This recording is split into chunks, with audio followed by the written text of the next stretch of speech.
Oke guys, assalamualaikum warahmatullahi wabarakatuh. Apa kabar kalian semua? Semoga kalian dalam keadaan baik-baik saja, sehat selalu dan pastinya bahagia guys. Balik lagi sama gua Aldi di channel YouTube Aldi Ride. Dan seperti biasa guys, kita bahas lagi mengenai tentang motor viral ini, yaitu si ZX25R guys. Dan kali ini gua mau ngebahas gimana sih cara lo melakukan fitting ya. Lebih tepatnya gue mau sharing cara gue sih untuk melakukan fitting motor ini, terus sama mungkin mengukur seknya si suspensi ya, atau enggak setting suspensi lah ya. Jadi gimana pun juga kalau lo beli motor baru atau mobil baru, pastinya kan motor dan mobil itu dibuat sebenarnya bukan buat specifically buat lo, enggak. Jadi sebenarnya mereka itu cuma ya mengambil sampel orang Asia lah, atau enggak sampel orang di negara tertentu lah gitu, atau enggak sampel di Eropa lah, atau sampel di Amerika, dirata-ratain tingginya, dirata-ratain panjang lengannya gitu ya, untuk membuat setir atau enggak jok, atau enggak ya kalau di motor untuk membuat riding positionnya seperti apa. Nah jadi sebenarnya nggak dibuat specifically buat lu gitu. Nah maka dari itu lu pengen motor lu yang lo beli, motor atau mobil yang lo beli, lo pengen segimana mungkin itu setidaknya lebih cocok untuk lo pakai gitu. Ya sama lah kalau lo naik mobil kan pastinya yang kayak gue bilang kemarin, saat lo beli mobil, lo pastikan yang pertama lo kan adalah pakai sabuk pengaman, benerin joknya dulu, maju mundur, terus setirnya, teleskopiknya gimana, sejauh apa, ke atas, ke bawah, ke belakang, ke depan. Lo setting itu dulu sebelum lo akhirnya nyetir mobil kan. Sama kayak di motor, jadi lo masih ada beberapa yang harus disetting. Nah kebetulan kalau motor gua ini ada beberapa settingan suspensi yang bisa di adjust, walaupun cuma hanya preload di suspensi belakang. Nah tapi kita akan coba. Nah oke, dari pertama adalah lo mesti setting yang namanya handle. Nah ini banyak orang yang meremehkan gitu ya, kok ibaratnya ini buat kopling sama buat ngerem gitu kan. Itu part yang menurut gue sangat penting. Kenapa ini nggak banyak diperhatikan, kenapa kok nggak banyak yang men-setting kopling dan men-setting si remnya. Nah ini gue akan tunjukin cara gue untuk men-setting dua-duanya. Dan gue sebenarnya juga dulu sebelumnya juga udah banyak belajar dari Dave Moss Tuning ya guys. Jadi kalau lo sebenarnya mau lebih paham lagi mengenai cara setting ergonomi, terus terutama suspensi ya, itu lo gue sarankan untuk banyak nonton Dave Moss Tuning. Itu dewanya setting suspensi sih ya. Tapi gue akan tunjukin lo beberapa. Yang pertama gue cara setting sebenarnya simple ya guys, mudah, dan lo bisa lakukan sendiri di rumah lo. Lo habis nonton video ini sebisa mungkin langsung ambil motor lo, cek motor lo apakah sudah di fitting dengan lo sebagai ridernya, apakah sudah sesuai dengan keinginan lo apa enggak. Yang pastinya guys, gue kasih tahu, kalau lo beli motor ya, terus lo setting, terus lo nyaman dengan settingan lo pasti bakalan lebih bangga sama motor lo, dan pastinya juga bangga sama diri lo sendiri guys. Nah, oke, jadi yang pertama adalah lo naikin dulu motornya ya. Ini gua mau setting ini dulu ya guys, handle kopling dan handle rem ya. Jadi yang pertama, karena kebetulan motor gua ZX25R itu handle kopling, lever kopling dan lever remnya itu bisa di adjust. Jadi gua sekarang mau adjust si kopling dan remnya dulu. Nah, yang pertama adalah posisi riding lo, pegang handle-nya, dan lo nyamannya gimana, nggak terlalu tegang seperti ini, nggak terlalu tuck-in juga ya, karena ini kan motor ini dipakai buat street, nggak selamanya lo melakukan tuck-in. Beda seperti ergonominya misalkan motor yang dipakai untuk kompetisi gitu ya, untuk race bike ya, mungkin lo bakalan setting posisi tubuh lo adalah benar-benar seperti tuck-in ini guys. Nah, akan lebih baik lagi juga lo mensimulasikan pakai helm atau pakai sarung tangan atau biar benar-benar sesuai dengan feel-nya tuh sesuai apa yang lo setting dengan yang di jalan tuh sama. Karena misalnya lo biasanya kalau di jalan suka pakai sarung tangan ya, mendingan lo pakai aja ya. Ini yang pertama, gue handle kopling karena yang kelihatan dari sisi sebelah sini. Nah kebetulan gue bisa di adjust ya, jadi gue tinggal langsung pakai aja. Dan gue lihat sendiri, pastikan tangannya lurus guys. Kenapa? Karena biar lu ngerasa relax. Ini adalah posisi tangan yang lebih natural gitu lah. Lu pengen senatural mungkin. Kadang-kadang ada beberapa yang maksa gitu ya, misalkan posisi tangannya tuh begini atau enggak posisi tangannya tuh nunduk ke bawah. Nah itu bakalan bikin lu capek nanti kalau jalan jauh ya. Jadi lu pastikan naturalnya seperti apa, tangan lo dilemesin, nah tangan lo flat, lurus. Nah artinya pada saat lu megang handlebar, sebisa mungkin posisinya adalah lurus ya, sesuai dengan posisi natural dari tangan lo sendiri. Nah ini kalau benar itu bakal mengurangi fatigue, mengurangi ibaratnya lo bakalan lebih betah megang motor lo sendiri gitu loh, tanpa lo harus berhenti pegel-pegel mesti pijet-pijet dulu nggak. Jadi lo setidaknya lo bisa riding lebih lama karena lo lebih nyaman riding motor lo sendiri. Nah, ya pastikan lurus. Kalaupun ini nggak lurus, misalkan terlalu ke depan atau terlalu ke bawah, lo bisa atur pakai kunci L ya. Lo kendorin, terus lo turunin sesuai dengan keinginan lo. Kebetulan ini udah gue setting sesuai dengan keinginan gue. Jadi pastikan lurus, lo nyaman juga menghandle levernya. Nah kalau udah dapet posisi yang nyaman, nah tinggal sekarang adalah levernya. Tadi kan gue bahas masalah angle-nya guys. Angle levernya udah pas, jadi membuat tangan lu tuh lurus natural. Sekarang adalah levernya. Untuk levernya sendiri lu pengen jangkauannya itu pas di tempat lu bakalan neken si levernya. Nah kalau gue sendiri, jadi ada beberapa orang ya, ada yang menekan koplingnya pakai semua tangan, ada yang pakai 1 jari, ada yang pakai 2 jari, ada yang 3 jari, ada yang mungkin cuma pas di pakai 2 jari tengah sama jari manis gitu ya. Ada beberapa ya. Nah maka dari itu lo butuh settingan. Jadi nggak semua orang settingannya sama. Ya kalau gue sendiri, gue adalah tipe yang narik kopling pakai 2 jari. Ya, ini 2 jari seperti ini. Dan gue harus ngepasin tempat gue meraih si levernya. Nah di sini.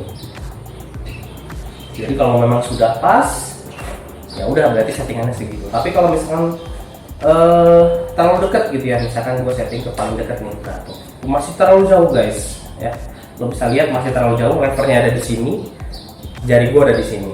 Nah, lo harus majuin ke tempat pertama kali inisiasi untuk menekan lever. Jadi lo jauhin lagi. Nah, kalau gue di sini, kalau di Kawasaki ZX 25, gue pakai settingan nomor 1. Jadi yang paling jauh. Kebetulan yang paling jauh itu pas banget sama tangan gue. Ya. Nah, sekarang begitu juga lo setting dengan handle rem. Ya, sama seperti kopling. Ya, yang pasti tadi tangan lo masih relax natural. Terus pastikan lo neken remnya itu biasanya pakai berapa tangan? Pakai semua tangan atau nggak pakai 2 jari kayak gua ya. Dan lo tinggal ukur seberapa reach-nya, seberapa jangkauan tangan lo dalam lever. Nah lo bisa adjust naik turunnya. Nah terus selanjutnya tadi kan angle-nya sudah, angle kopling dan angle remnya sudah sesuai dengan tangan lo. Pastikan lurus natural. Ya terus levernya juga, jangkauan tangan lo untuk meraih si lever juga udah lo setting. Ya. Sekarang adalah setting si koplingnya ya. Jadi si koplingnya. Nah koplingnya itu yang maksud gua adalah tali koplingnya, kekendoran koplingnya. Nah jadi gua akan ambil kameranya biar lebih dekat. Nah jadi yang lo pastikan adalah untuk mengecek biar lo juga semakin nyaman, semakin enjoy naik motor lo sendiri adalah, nah jadi kopling itu kalau gue baca manualnya juga dan gue baca-baca dari beberapa sumber, nah sebenarnya kopling tuh harus ada free play guys. Nah kopling gini tuh bukan kopling gedek, bukan, ini adalah jarak free play dan ini ada ukurannya ya. Ukurannya itu kalau nggak salah 1-2 mili, tapi gue baca di buku Kawasaki itu 2 sampai 3 mili. Jadi 2 sampai 3 mili itu di sini guys. Ya, di jarak di sini itu 2 sampai 3 mili. Nah, lo bisa ukur 2 sampai 3 mili. Nah, gua ngukur yang punya gue ini kebetulan 2 mm guys. Ya, 2 mm. Nah, supaya apa? Supaya lo mengizinkan juga koplingnya biar nggak cepet habis juga gitu loh. Ada jeda lah gitu, buat safety aja sih kalau menurut gue ya. Tapi gue nggak tahu apakah ada measurement lain juga kenapa harus 2-3 mili. Tapi yang pastikan harus ada jarak 2-3 mili. Setahu gue salah satu concernnya adalah biar kopling lo juga nggak engage sebelum lo tekan ya. Jadi koplingnya tuh nggak berfungsi sebelum lo tekan lah gitu ibaratnya, yang menyebabkan kopling lo aus kalau misalkan terengage terus gitu. Nah, maka itu lo mesti harus ada kekendoran free play 2-3 mili. Nah, jadi seperti itu guys. Ya, setelah lo udah men-setting kopling, pengereman, ya, spion. Nah, gua adalah tipe orang yang kalau berkendara selalu pakai spion. Gua nggak berani kalau nggak pakai spion. Gue nggak biasa juga kalau nggak pakai spion. Jadi ini spion ini nggak bakal gue modif. Kalaupun gue modif pasti yang pakai spion juga gitu, nggak pakai mirror blanking ya.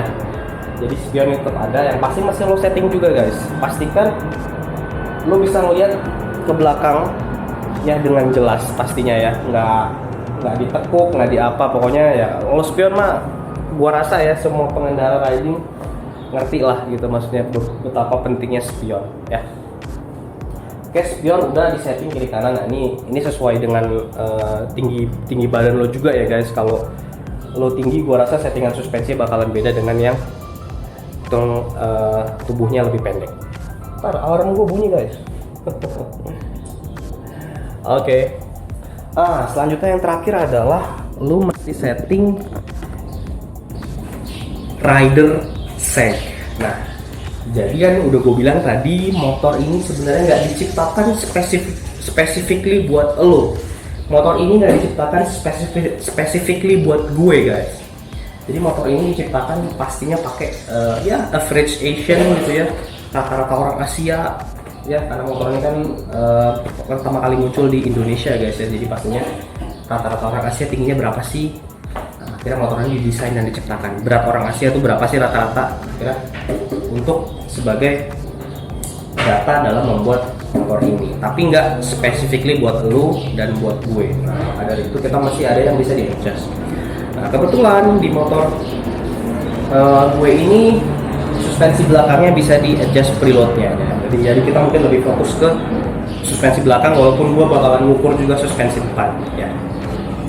Ya, jadi untuk men-setting suspensi, terutama yang paling penting adalah rider sag. Jadi rider sag itu apa sih? Nah, sag itu artinya drop ya. Jadi seberapa motor lo drop, gitu aja bedanya. Nah, seberapa motor lo drop itu ada ukurannya. Ada batasan commonnya, batasan yang biasanya motor itu berapa. Nah, kalau untuk penggunaan street ya, itu lu pengen depan sama belakang itu sama, dropnya sama, antara 30 mm sampai 40 mm. Ini angka ini gue dapat ya, pertama dari Dave Moss Tuning, dan kedua dari ada beberapa tuning suspensi gue belajar dari Google. Angkanya sekitar segitu. Kalau nggak 35 sampai 40, ada yang 30 sampai 40. Ini dalam milimeter ya guys. Ya berarti sekitar 3 sampai 4 cm dropnya. Jadi suspensi bakal turun sekitar 3 sampai 4 cm ya. Dengan lu naikin ya guys, bukan berarti motor gini diem terus dia ambles ya, bukan itu. Jadi ada static sag, ada rider sag. Ini yang gue bahas hanya rider sag. Jadi dengan lu dudukin motor lo drop berapa mili. Nah gitu. Jadi kalau untuk penggunaan straight itu 30 sampai 40 mm atau enggak 3 sampai 4 cm depan dan belakang. Kalau penggunaan lebih kepada sport ya, itu depan bisa 25 sampai 35 atau 25 sampai 30 mm, belakang itu 25 sampai 30. Nah, jadi kalau sport dia lebih ke agak tilting sedikit ke depan ya, karena kan lo selalu ngegaspol, jadi suspensi belakang selalu ditekan terus gitu ya. pada saat lo becek gas kan suspensi belakang agak turun gitu kan. Nah jadi yang belakang biasanya sedikit lebih keras daripada yang depan ya. Jadi biasanya kalau depan itu di 25 sampai 30, 25 sampai 35 gitu, yang belakang mungkin 25 sampai 30 mm. Nah seperti itu guys ya. Nah jadi cara ngukurnya gimana? Kok gitu lah. Pertama satu, lo butuh 2 orang. Nah gue sendiri udah ngukur ya. Jadi sebenarnya gue bukan gue nggak bisa ngasih cara secara detail dengan 2 orang ya, karena istri gue nggak mau diajak untuk bikin video. Jadi sorry banget, tapi gue bakal ngasih tutorialnya guys ya. Yang pertama yang lo butuhkan adalah alat ini ya, meteran kain ya. Lo bisa beli di mana aja ini guys ya. Kalau lo beli di online, harga ini itu harganya lebih murah daripada ongkos kirimnya guys ya, sekitar 3.000 sampai 5.000 rupiah nih ya.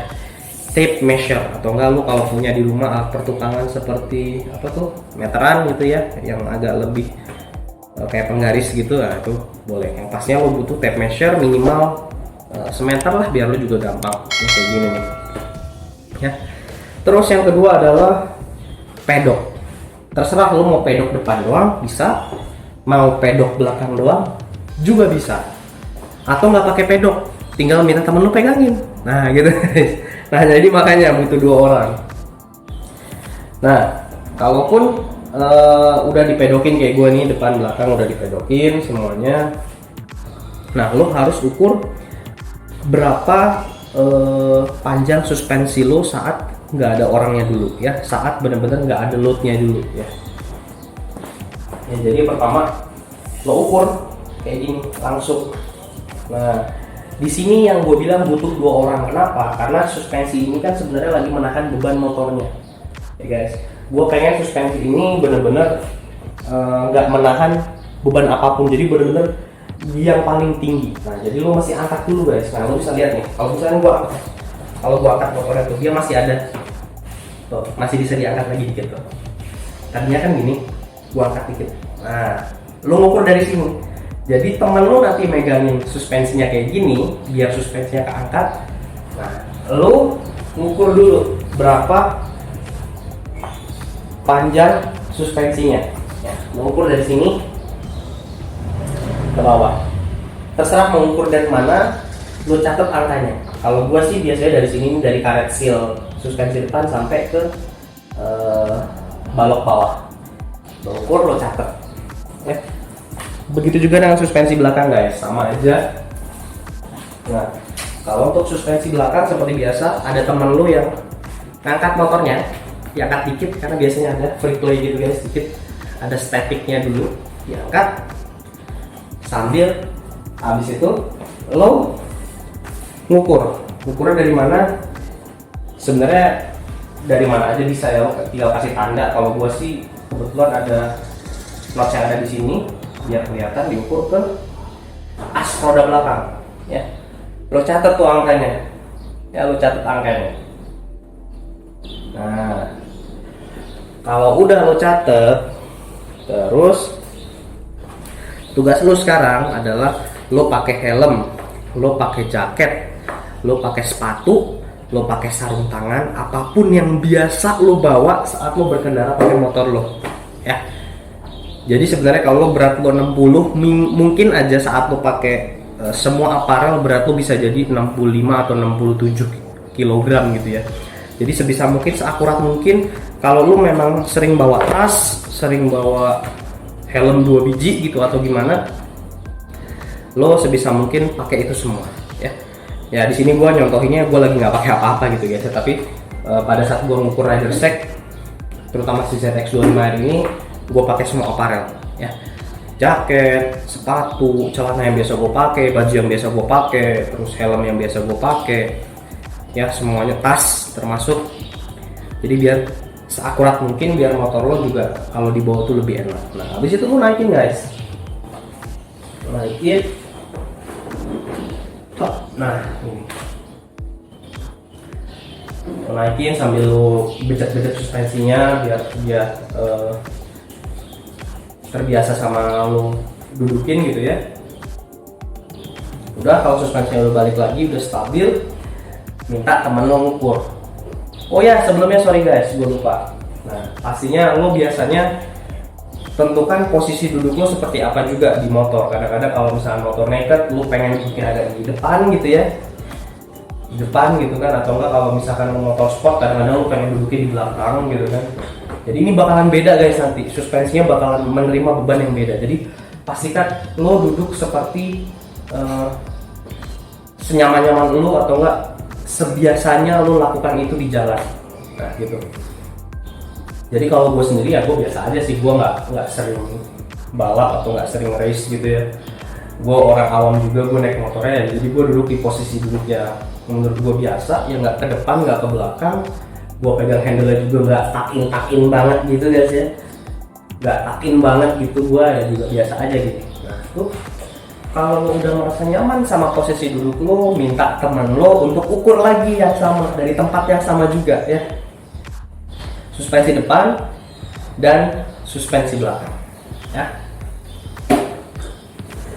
Oke, kalau udah nanti lu bakalan ketemu angka suspensi depan berapa, suspensi belakang berapa ya. Yang pastinya kalau untuk street bike ya, untuk lu pakai buat di jalan, sebisa mungkin suspensinya harus sama seknya. Depan harus sama belakang, dan itu range-nya di antara 30 mm sampai 40 ya. Ada yang beberapa yang bilang 35 sampai 40, ada yang mungkin lebih dari itu ya, tergantung ya, tapi biasanya standarnya sih sama, dan 30 sampai 40 ya. Pastikan depan 30 sampai 40, belakang juga sama 30 sampai 40, lurus pas. Nah jadi sama nih guys, jadi nggak motor lo nanti nggak ergonominya nggak jumpalitan, nggak begini juga gitu kan. Tapi kalau untuk sport ya, untuk penggunaan sport ya kan, biasanya kan suspensinya pasti lebih keras dong buat menunjang kestabilan motornya ya. Pastinya biasanya sport itu di angka, kalau depannya sendiri itu 25 sampai 35, yang belakang itu 25 sampai 30. Jadi dia lebih begini ya.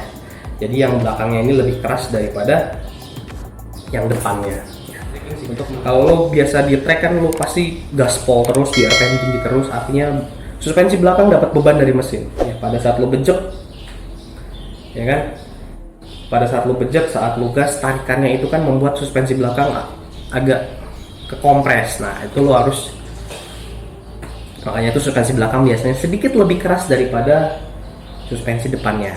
Nah jadi seperti itu. Nah sekarang mungkin lo bakal bertanya, berapa sih rider seg dari ZX 255 ini ya.